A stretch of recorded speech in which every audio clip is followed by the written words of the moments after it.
Martin Scorsese not proud of his behavior while making Taxi Driver.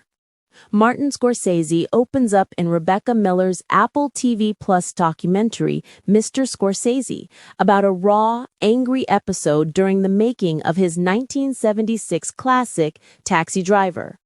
Studio head Stanley Jaffe at Columbia told Scorsese the film's violent ending had to be recut. The MPAA was threatening an X rating, and if Scorsese refused, the studio would do the cutting themselves. That threat set Scorsese off. In the film, he admits he lost it.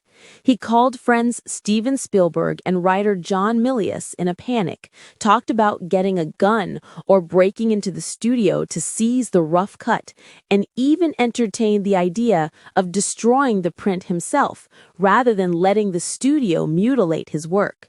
Scorsese later clarifies he didn't actually have a gun and that much of his talk was driven by fury and fear, not a real plan. But he doesn't hide the embarrassment he feels looking back. Miller says his reaction came from an era she describes as the Wild West, when filmmakers felt their identity in art were one and the same. Spielberg recalls the anguished call and how upset Scorsese was at the thought of the film being sanitized. The sequence in the documentary frames Scorsese's rage as more than ego. It was an existential defense of his art. Miller and Scorsese both acknowledge the intensity of that moment, a testament to how deeply directors can take threats to their films personally, especially in a time when cinematic freedom was still being fought for.